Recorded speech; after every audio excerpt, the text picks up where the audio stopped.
ሰላም ቤተሰብ እንዴት ናችሁልኝ? ደህና ናችሁ ወይ? እኔ ጋር ሁሉ ሰላም ነው። ዛሬ እንግዲህ ያውላችሁ ቡናዬን እያፈላሁኝ ትክክለኛ ነገር ይዤላችሁ የመጣሁት። ይሄ ሁለት ቀን ቪዲዮ አልሰራሁም። በቀደም በእናብሽ ጉዳይ በለቀኩት ጉዳይ እኔ ዝም ብዬ የምበጠረቅ ልጅ አይደለሁም። መረጃዎቹን አጥንቼ አጣርቼ ትክክለኛ ነገር ነጭ ነገር ነው ይዤላችሁ ወደ እናንተ ጋር የመጣው።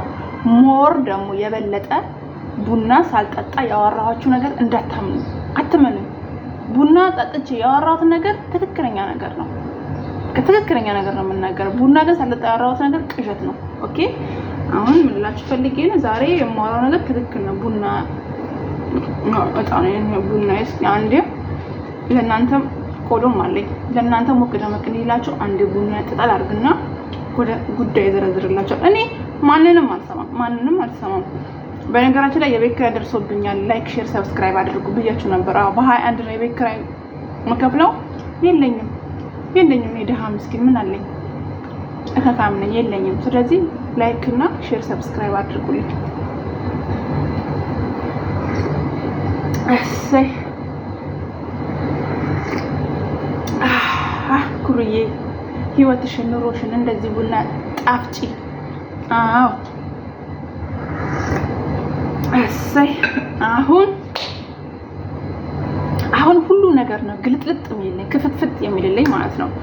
እና ምን ልላችሁ ፈልጌ ነው፣ ባለፈው ሁለት ቀን ቪዲዮ ከለቀኩኝ ማለት ነው። ባለፈው ማክሰኞ ለታ አይ ቲንክ ማክሰኞ ወይ ሮብ አንድ ቪዲዮ ለቅቄላችሁ ነበር ስለናብርሽ ጉዳይና ከዛ በኋላ አልመጣሁም። ለምን ማጣራት ያለብኝ ነገር ስላለ። ለምን እናንተ ብዙ ጊዜ ውሸት ነው የምታምኑት። ውሸትን በቃ ግራ ተጋባን። ምን ሆነን ነው እንደዚህ? አንዴ ሩታ ይሄ ባልታዛር ቁጥር 2 ባልታዛር ቡታጀራ ላይ እንዴት ይከሰታል ምናምን ነገር ብዙ ተቃውሞ አድርጋችኋል። እና አብርሽ ባልታዛር አይደለም። አብርሽ ንጹህ ጥሩ አፍቃሪ ነው በነገራችን ላይ ማለት ነው። ግን ሴቶቹ አይያዙም፣ አይጨበጡም። ምክንያቱም አልበሰሉም፣ ገና ጥሬ ናቸው። እሱ ጥሬ፣ ሴቶቹ ጥሬ።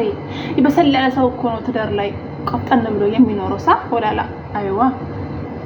እና ትናንትና አብርሽ በጣም ስሜታዊ ሆኖ ሲናገር ነበረ እና ሩታን ሊያሳመቅ ማለት እንድታምነው ብዙ መንገዶች እንትን እያለ እሷ ግን ልታምነው አልቻለችም። ድርቅ አለችበት ማለት። ስለዚህ አንዳንድ ጊዜ ድርቅ በማለታችንም ህይወታችን ይበተናል። እና ይሄ ለሴቶችም ጭምር ነው፣ ትዳር ላይ ያላችሁ ሴቶችም ጭምር ነው የምነግራችሁ። እኔ እንኳን ትዳር የለኝም ግን ማለት ነው አንዳንድ ጊዜ ወንድ ልጅ ትዕግስቱ ሲያልቅበት ጥሎሽ ነው የሚሄደው። ወንድ ልጅ የሞቀበት ይፈልጋል። ወንድ ልጅ ምቾት ይፈልጋል። ወንድ ልጅ ኪሱን አይጣ፣ ሆዱን አይጉደልበት፣ ጥሩ መኝታ ያገኝ።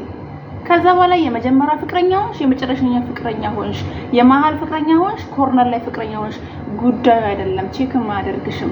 እሱ ብቻ ይመቸው ይድላው። ያ ነው የሚፈልገው። እኛ ሴቶች ነን እንጂ ፍቅር ካለ ችግር የለውም ምንም ነገር ባይኖረውም ቆሮ በልተን እንኖራለን።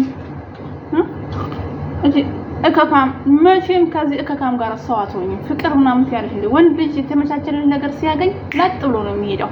አንቺ ነሽ እንጂ ዘስት እንደፋደፊ ራስሽን ጠብቂ፣ ራስሽን ጣልሽ። በፊት ሳገኝሽ እንደዚህ ነበር። በፊት እኮ ወንድ ሲያገኝሽ ወንድ ጋር ቀጠሮ ሲሄድ የእናትሽን ባዚ ተቀብተሽ የእናትሽ ግሪሲን ተቀብተሽ ነበር የምትሄጂው። አሁን ትዳር ላይ ስትሄጂ ያንን የምታገኙን ገንዘብ ለቤት ትያለሽ፣ ለዚህ ነገር ትያለሽ፣ ለዚህ ለማያት ያለሽ ምን ትያለሽ።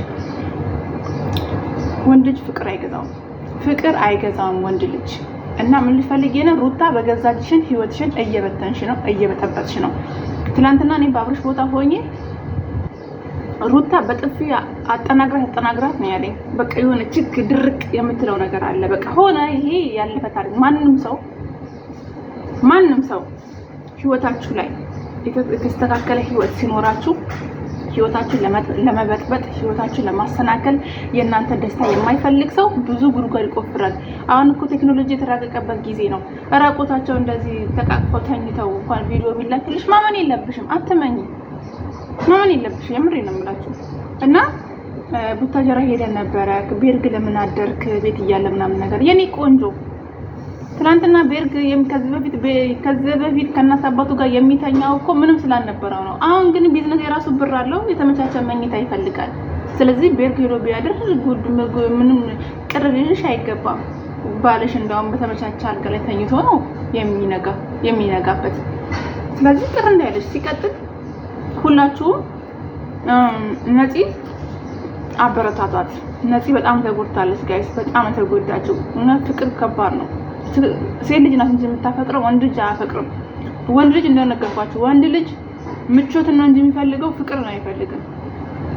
ገባችሁ? ስለዚህ ምቾት ነው የሚፈልገው። ሴት ልጅ ደግሞ ከልብ አፍቃሪ ናት። ሰርተን እንለወጣለን፣ ሰርተን እናድጋለን፣ ሰርተን ነገ የተሻለ ህይወት እንኖራለን ብላ የምታስብ ሴት ናት። ወንድ ልጅ ግን አያስብም። ለምን? ድንጋይ ስለሆነ ማለት ነው። እና አብርሽ በጣም ያሳዘነኝ፣ አብርሽ ትክክለኛ አፍቃሪ ነው የምላችሁ በምክንያት ነው። አብርሽ የቡታጀራ ልጆች በነገራችን ላይ ትክክለኛ አፍቃሪ ናቸው፣ የፍቅር ሰዎች ናቸው። እና በቃ የዋህ ናቸው። ሁሉ ነገራቸው ነው ዝርግፍግፍ የሚያደርጉት ሁሉ ነገራቸው ማለት ነው። ለኛ አይሆንም እንጂ ለሌሎቹማ ይሆናሉ እኮ ይሆናሉ።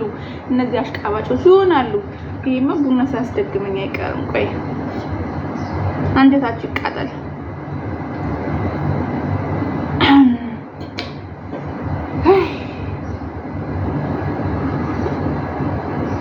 ተቃጥለ ያለ እና አብዛኞቻችሁ ደግሞ ፍቅር የሱ ፍቅረኛ አልነበረች ወይ? አልነበረችም። ፍቅር የፉአድ ፍቅረኛ ናት። በፊትም ጀምሮ ልንገራችሁላችሁ ፍቅር ፉአድ እና ደግሞ አብርሽ አንድ ቲያትር ውስጥ ነበረ የሚሰሩት እና በዛ ሰዓት ተዋወቁ። አብርሽ ዩቲዩብ ጀመረ። ከዛ በኋላ ፍቅርም ደግሞ ከሱ ጋር በቢዝነስ ነበር እየከፈላት ትሰራ ነበር። እየከፈላት እየሰራች እያለ ከዛ በኋላ አጋጣሚ አረገዘች ማለት ነው። ከፉአድ አረገዘች። ከፉአድ ስታረግዝ ፉአድ ከለከላት፣ ቪዲዮ እንዳትሰራ ከለከላት። ያኔ ከዛ በኋላ እቺኛዋ ደግሞ ሩታ እየከፈላት ነበረ የምትሰራው። ከዛ በኋላ ሰው በጣም እንደውም አባይ ሚዲያ ላይ ሲናገር አልሰማችሁትም እንዴ?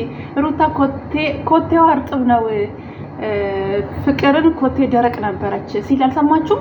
በፍቅር ጊዜ ብዙም እይታ አልነበረው፣ በሩታ ጊዜ እይታ መጣለት። ለምን? ልጅቷ ትችልበታለች፣ ማልቀስም ትችልበታለች፣ ማስመሰልም ትችልበታለች። ቀበሮ ነገር ነው ነገራችን። ቀበሮ ሳት የበላች የመጨረሻ ልጅ አይደለች እንዴ? እና እንደዛ ስላችሁ ከዛ በቃ እንደዚህ ተመልካች ምናምን ነገር ሆይ ስላቸው እሱም በቃ ለምን ብር ስለሚወድ ብር ስለሚፈልግ መላቀቅ አልፈለገም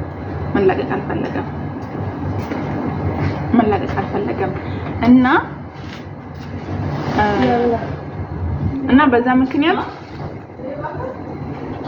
ቡናም ንፋስ እየወሰደብኝ ነው ጋይስ።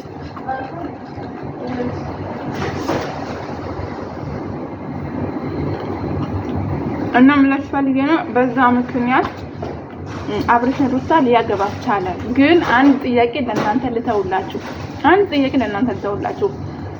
አብርሽና ሩታ ለምንድን ነው ዱባይ ሄደው ሰርግ የደገሱት? ለምን? ቤተሰብ እያለ እናት አባት እያለ ለምንድን ነው ዱባይ የደገሱት? ይሄ እውነተኛ ፍቅር ነው ወይ? ለእናንተ እውነት ይሄ ጥያቄ ለእናንተ ልተውላችሁ፣ በኮሜንት አስቀምጡልኝ። ለምንድን ነው ዱባይ ሄደው የተጋቡት? ለምንድን ነው ኢትዮጵያ ውስጥ እናት አባት ጋር ያልደገሱት? ይሄ ጥያቄ ለእናንተ ልተውላችሁ። እኛ አልገባንም። አንቺው እንደነገርሽኝ አንቺው መልሽልን ካላችሁኝ እኔ እመልስላችኋለሁ። እመጣለሁ ኔክስት ማለት ነው። እሺ። እና ደግሞ በሚቀጥለው ደግሞ በሌላ ነገር እመጣላችኋለሁ። ስለዚህ ምን ልላችሁ ፈልጌ ነው፣ አልበሰሉ። ገባችሁ? ባልታዛርም አይደለም፣ ንጹህ ሰው ነው አብርሽ። ሴቶቹም አልበሰሉም፣ ወንዶቹም አልበሰሉም። ይሄ ጥቅም አገናኛቸው እንጂ የህይወት ትርጉሙ ምን እንደሆነ አልገባቸውም። እኛም ያቃጥሉናል፣ እነሱም እየተቃጠሉ ነው። እና ደግሞ በተሰሙ ደግሞ በጣም አይዲያ እየተደራረበብኝ ነው ጋይስ፣ በጣም እየተደራረበብኝ ነው። የእናንተ ቶሎ ጨርስና ወደ ቲክቶክ መንደር ደግሞ እየተፋጁ ነው። ላይክ እያደረጋችሁ አዎ የበክራ ደርሶብኛል። ላይክ እያደረጋችሁ አዎ እውነተኛ ነገር ነው የምናገረው። እኔ ቡና ስጠጣ እውነት ነገር ነው የምናገር፣ ነጭ ነው የምናገር፣ ውሸት አልቀላቅልም። ሀቀኛ ሴት እኮ ነኝ እኔ።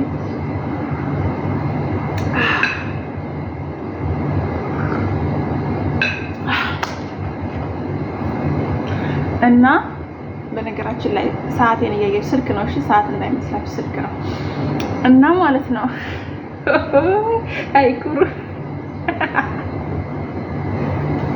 እንደምን ይሻልሻል። የምን መጀመሪያ ቪዲዮ ከመስራት በጣም ብዙ ነገር ነበረ አጣርቼ የመጣሁትና አሁን እዛ ጠፋብኝ። ግን ይሄ ነው እውነት ነገር ስነግራችሁ። ስለዚህ ሩታ ተረጋጊ፣ ራስሽን ጠብቂ፣ ያዢ ጠበቅ አድርጊ። ልጁ እንዳመልጥሽ ይኸውልሽ፣ ትዕግስቱ ካለቀ ጥሎሽ ነው ላሽ የሚለው። ወደ መጀመሪያው አጋላሽ ብሎ ይሄዳል። ወንድ ልጅ ነግሬሻለሁ፣ ጭቅጭቅ አይወድም፣ ንዝንዝ አይወድም። አትበይ በየሰዓቱ ማለት ነው። እና ወዶችዬ ሰላማችሁ ይብዛ። ወዳችኋለሁ፣ አከብራችኋለሁ። የቤት ኪራይ ደርሶብኛል። ደግሜ ልንገራችሁ፣ ላይክ አድርጉ፣ ሰብስክራይብ አድርጉ፣ ሼር አድርጉ። ቻው። ዛሬ እንደዚህ ወርቅ መስዬ ቻው በቃ